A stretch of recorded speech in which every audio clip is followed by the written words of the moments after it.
ಸಹಜವಾಗಿ ಕಳೆದ 2019 ಲೋಕಸಭಾ ಚುನಾವಣೆಯ ಒಂದು ಫಲಿತಾಂಶ ಏನಿದೆ, ಆ ಫಲಿತಾಂಶದ ಒಂದು ನೋವು, ಒಂದು ಆಕ್ರೋಶ ಪ್ರತಿಯೊಬ್ಬರಲ್ಲೂ ಇರ್ತಕ್ಕಂಥದ್ದು.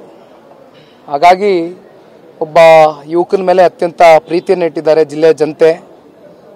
ನಾನು ವಿಶೇಷವಾದಂಥ ಗೌರವವನ್ನು ನನ್ನ ಮನಸ್ಸಿನಲ್ಲಿ ಇಟ್ಕೊಂಡಿದ್ದೀನಿ ಜಿಲ್ಲೆಯ ಜನತೆ ಬಗ್ಗೆ. ಕಾರಣ 5.25 ಲಕ್ಷ ಜನ ಮತದಾರರು, ಪ್ರಬುದ್ಧ ಮತದಾರರು ನನ್ನ ಪರವಾಗಿ ಮತ ಹಾಕಿರ್ತಕ್ಕಂಥದ್ದು. ಅನೇಕ ಸಂದರ್ಭದಲ್ಲಿ ಹೇಳಿದ್ದೀನಿ, CS ಪುಟ್ಟರಾಜಣ್ಣ ಅವರು ಸಂಸದರಾಗಿ ಆಯ್ಕೆಯಾದಂಥ ಸಂದರ್ಭದಲ್ಲಿ 5.25 ಲಕ್ಷವನ್ನು ಮತವನ್ನು ಪಡೆದುಕೊಂಡು ಸಂಸದರಾದಂಥದ್ದು.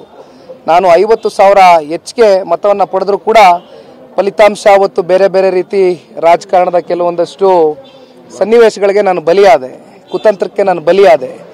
ಆದರೆ ಈ ಬಾರಿ ಇವತ್ತು ನನ್ನ ಮೇಲೂ ಕೂಡ ಅಷ್ಟೇ ಒಂದು ಪ್ರೀತಿ ವಿಶ್ವಾಸ ಏನು ಇಟ್ಕೊಂಡಿದ್ದಾರೆ. ನಾನು ಎಲ್ರಿಗೂ ವಿಶ್ವಾಸವನ್ನು ಮೂಡಿಸಿದ್ದೇನೆ. ಇವತ್ತು ಅವ್ರ ಮುಂದೆ ನಾನು ಹೇಳ್ತಕ್ಕಂಥದ್ದಲ್ಲ, ಯಾಕೆಂದರೆ ಅವ್ರಿಗೆ ಒಂದೇ ಬೇಕಾಗಿರೋದು ಕುಮಾರಣ್ಣ ಅವ್ರು ನಿಲ್ಲಬೇಕು ಅಂತಕ್ಕಂಥದ್ದು.